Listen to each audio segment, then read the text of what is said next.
Good day everyone, welcome to Simple Codes with Aziz. In this tutorial, I'm going to be taking you through how to create our first Django application. If you have been following us in the previous tutorial, you will see that we have created a Django project called First App right here. So a project always contains several applications. We might have a particular website. For example, let's say a website now is a project. The gallery section is an app. The contact me section is an app. The uh, let's just say the home page too is an app. So a project always consists of several applications. So now, firstly, let's try and create our first Django application. Let me navigate to the terminal. Let me create a new terminal here, and okay, let me wait for it to load. I will start by typing py manage.py start app. Let me name my app shopping. So now let's wait for the app to be created. As we can see right here, we can see shopping. That is the app that we have created, and we can also see that it is inside our project called First App. This folder here that is on the same level with shopping is an instance of our project that we have created. It contains things like settings, URL, asdi.py, but mainly what we'll be needing here is the settings and the URLs. The next thing for us to do right now is to link our project with the application under the settings.py. Let me open settings.py. So under the settings.py, there are a lot of things that can be made there. So we can make changes to a lot of things there by altering some functions. So now under this installed app, any new app that we've created, we will add it under the installed app. So templates, we can change the directory of where our templates can be seen. So database, we can set the name of the database that we want to use, but by default Django has an inbuilt database called the db.sql3 lite. It's right here, so it comes with Django. So there are a lot of things that you can do under these settings. This language code, time zone, and a lot of things that you can do under the settings.py. But right now what I want to do here is to add the app that we've just created by typing what's the name of our app. It is shopping. So I'll just say shopping dot apps dot capital letter S shopping config. So then I'll put a comma at the back. So with this, I have successfully linked my app to the project. So now the next thing for me to do is that I have to alter the URL. Any page that you want to access in Django, you have to set a particular URL for it. So now I'm going to go under the URL. Under this URL, I have okay, let me run the server first so that I can show you what is actually happening. I'm going to the terminal that is right here. I'm typing py manage.py run server. So now after the server is up and running, then let me open the address so that you can see what is actually going on. Okay, this is the default address of Django. Once you have correctly create a Django project, this is the default home page that will be bringing out. So now a URL is in such a way that you just focus on the address bar right now. So a URL, like once you want to navigate to a particular section of your website, maybe slash contact us or slash gallery. So that is how a normal website will be like. But in our own case, I want a situation that after the main address, which is 127.0.0.1 column 8000, I want to design my URL to be like this: shopping. So once I click on enter, it should bring a particular page out for me. That is the aim. So now, which is the name of the app that we have created. Now the only thing we need to do is that we have to create a path for that URL. You can say shopping slash. So now include,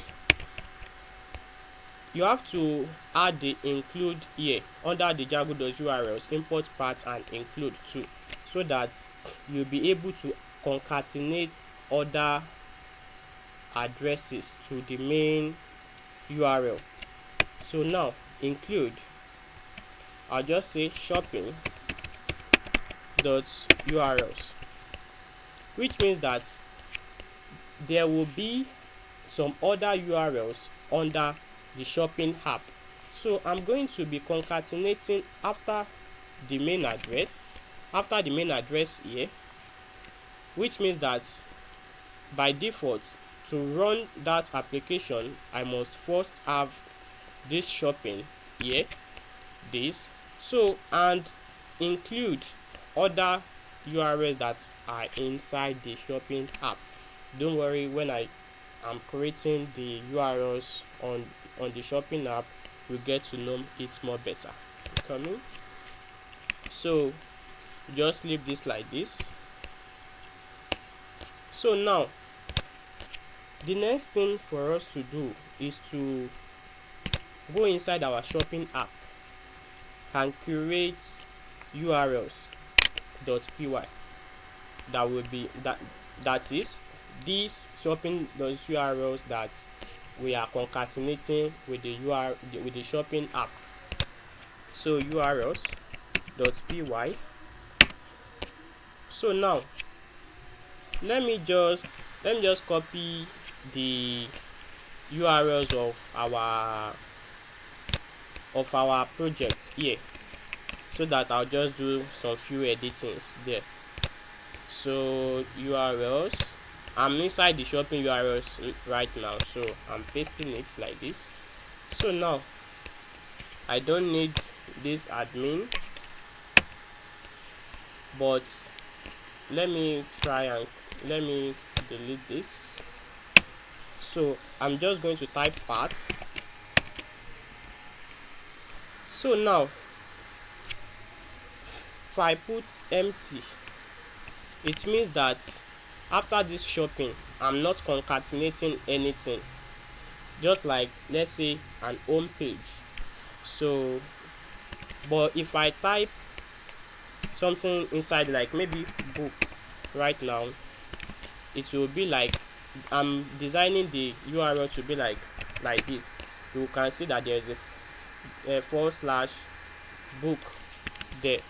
So but in this case, I'm just going to be leaving it blank as an empty URL Like I'm not concatenating anything after this shopping. So the next thing is to create a view for it. Any URLs that you have inside a Django application, there must always be a particular function that will determine what that URL will render on the screen.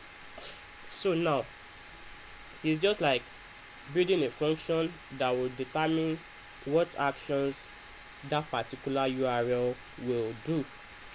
So now, as you can see here, we have a views.py file here. So now it is this file that will contain series of functions. Here, like this, is referring like inside the views there is a function. It's saying when the parameter is empty, you should use a particular function called index that is inside the views.py file. That is just a simple interpretation of this second parameter that the path function is taking. So then you give it a name so that if you want to reference that particular URL from another place, you can easily reference it. Though I'm still going to create the I'm still going to create the index function and define what the function will be doing. So let me call this index. And another thing is that these views, as you can see, is bringing out a yellow. Is like a warning to me that I have not imported what I'm using. It cannot recognize views. Now let me import views from dot. Typing dot means that I am trying to bring in a file that is within the same folder. As you can see, the URLs and views are inside the shopping folder. So now from the same folder, import views. So once I do that, you can see that the error has gone. So now I've successfully created a path. So now just for example's sake, let's say I still have another path that I want to add. So let me open this. Let me call that one book. So now book. So I'm going to be using another function. I can just name that function book. So let me give it a name. The name will be book. So and a comma beside it. So now the next thing for me to do is that I want to create the views here. The view. So as I've said, a view.py file always contains functions. It contains functions. So now let me delete this comments. So this function right now, I'm going to type def index as the first name here. You can see views.index is saying that the index function should work when the parameter is empty. Index, so request. So right now, so I'm just going to bring out a function from the Django.http library. So I'm just going to, because I want to render an HTTP response, then there is a library that has that HTTP response. So it is Django.http. So I'm saying from Django.http import http response. So that's just all what I need right now. So the next thing is to let that function return a particular HTML document, or just type the HTML code. For example, right now I'm saying return http response. So let's just say I have a demand tag h1. So I'm saying this is the home page.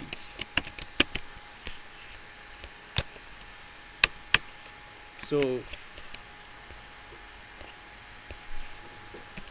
now, after the function has returned an http response, let me try and create the second function that I have here, the book function. So I'm coming. So the next function, def book request. You have to take the request as a parameter there. So request, then you return http response. Let me use another one here too. So it is going to say book page. Let me type book page. So I think we are done here like this. So now let's try and run the page again. So because we have added an application, the home page is currently not working again. This one too, let me refresh it. You see that it's still the same thing that is bringing up for us. Let me close one. So now if I say slash shopping, I'm not changing the case, slash shopping, you see it's bringing out that this is the home page. So now the book that I have concatenated to it, slash book, you can see that it's bringing out this is the book page. So that is how the URL works. A URL, a particular address, will have a particular function that will determine what will happen in that address. So it is the function that is located in the views.py that will determine what to render on the screen. The shopping slash book URL is different from ordinary shopping slash shopping URL. It is two different URLs. So as you can see under the urls.py, I have two particular URLs here. So from the main, let me close the shopping folder. So this urls.py in our project. So here now the requirement is that it must have shopping first slash shopping first and include shopping.urls, which means that I will include the URLs in shopping. So shopping first, then you can add anything from what is inside the URLs of the shopping folder. So which means that shopping first plus not this one is plus empty bracket, which is nothing. So when we add nothing to it, then the index function should work. When we add book to it, to it, then the book function should work. So thank you very much for watching. I think you should be able to create a Django application successfully by now. Please don't forget to subscribe to the YouTube channel. Thank you very much for watching.